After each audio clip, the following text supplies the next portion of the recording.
की जनता ने हर चुनाव में एनडीए गठबंधन को अपना भरपूर आशीर्वाद दिया है और आज मैं यहाँ पर आप सबके बीच बिहार की धरती पर पटना में मैं अपने एनडीए के साथी दलों के जितने भी प्रत्याशी हैं उनके समर्थन में आई हूँ।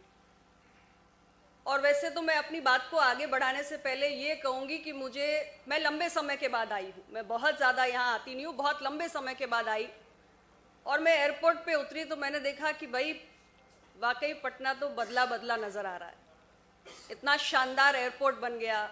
मरीन ड्राइव से होते होते हम होटल मौर्या पहुँचे, आपके बीच में आए, थोड़ी बहुत जानकारी की लोगों से तो पता चला कई फ्लाईओवर्स बन गए हैं, सड़कें बन गई हैं, तो बहुत सारा विकास तो पहला कदम रखते ही यहाँ पर महसूस हुआ। मुझे खुशी हुई कि बिहार बदलाव की राह पर आगे बढ़ा है।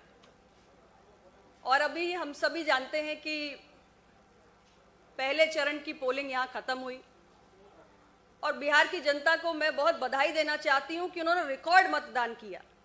मतलब यहाँ की जनता ने अपना पिछला सारा रिकॉर्ड तोड़ दिया। इस बार 65% के लगभग मतदान हुआ, जो बहुत ही शानदार है और हम मानते हैं कि एनडीए गठबंधन के लिए बहुत बड़ा शुभ संकेत है।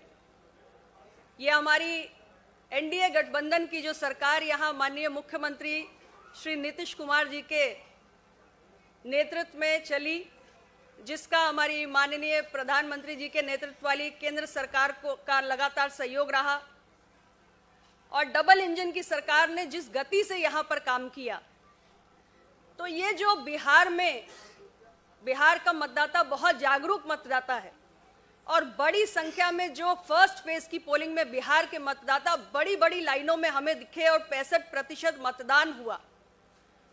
इसलिए हमें पूरा भरोसा है कि इस बार फिर 14 नवंबर को जब नतीजे आएंगे तो बिहार का जागरूक मतदाता यहाँ पर एनडीए की 2/3 बहुमत से सरकार बनाने जा रहा है।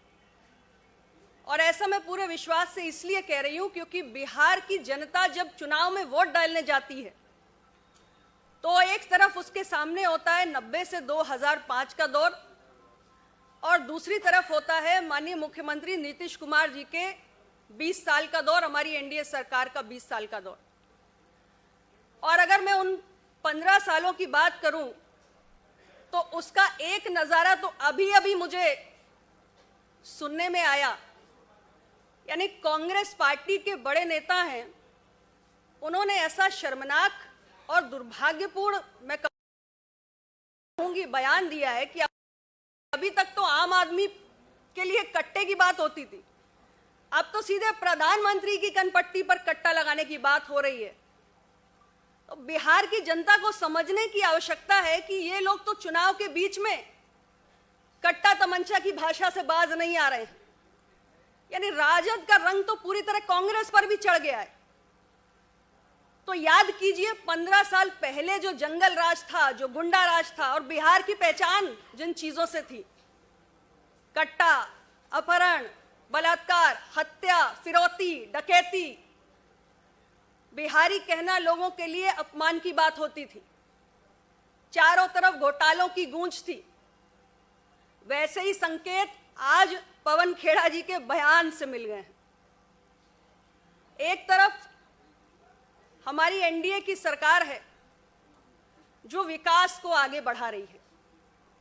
आज बिहारी होना गौरव की बात बन गई है। 20 साल बदलाव को केंद्रित रहे और राज्य में एक ऐसे मुख्यमंत्री की सरकार रही 20 सालों से जिन्होंने बिहार को जंगल राज, गुंडा राज से मुक्त कराया, यहां पे कानून का राज कायम किया।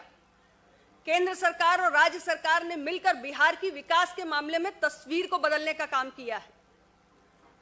और मुख्यमंत्री श्री नीतीश कुमार जी, उनके नेतृत्व में बिहार आज भ्रष्टाचार मुक्त शासन देख रहा है। एक भी घोटाले का आरोप केंद्र सरकार से लेकर राज्य सरकार तक सुनने में नहीं आएगा। तो बिहार को हम एक नए युग में लेकर आए हैं। आज बिहार बीमारू राज्य नहीं है। केंद्र सरकार की और राज्य सरकार की तमाम योजनाएं आज लोगों के जीवन में परिवर्तन ला रही हैं। केंद्र सरकार की ऐसी अनेक योजनाएं हैं, गरीब कल्याण की योजनाएं, जिनके बारे में आप सब अगर जमीन पर जाएंगे, आप सब पत्रकार साथी, आप देखेंगे कि गरीबों को कितना लाभ पहुंचा है। 8.5 करोड़ मुफ्त अनाज हमारे लोगों को मिल रहा है। 3.5 करोड़ लोगों के आयुष्मान कार्ड बन गए हैं। 5 लाख रुपए का मुफ्त इलाज मिल रहा है। 1.5 करोड़ घरों में आज शौचालय बनकर तैयार है। 1.5 करोड़ घरों में हम पीने का शुद्ध पानी पहुंचा रहे हैं। 1 करोड़ से ज्यादा आज गरीब महिलाओं को उज्ज्वला का सिलेंडर पहुंचाया जा चुका है। 87 लाख हमारे किसान भाइयों को किसान सम्मान निधि पहुंच रही है 6,000 रुपए की, जिसे हमने तय किया है कि हमारी सरकार इस बार गठित होने के बाद हम उसमें 3,000 रुपए और जोड़कर 9,000 यहां के किसान भाइयों को देने का काम करेंगे। 44 लाख गरीबों के आवास बनकर तैयार हो गए। 24 लाख हमारे यहाँ बेटियों के लिए, बच्चियों के लिए सुकन्या समृद्धि के खाते खुल गए हैं। और यहां मैं एक बात जोड़ना चाहूंगी कि सब महिलाओं की बड़ी बात कर रहे हैं। आज चुनाव के दौर में सब नारी शक्ति को लुभाने में लगे हुए हैं, लेकिन हमने अभी मुझे जानकारी मिली कि हमारी प्रत्याशी है एनडीए की बहन श्रेयसी सिंह, ये जमुई की विधायक ही नहीं है बल्कि एक बहुत बड़ी स्पोर्ट्स स्टार है।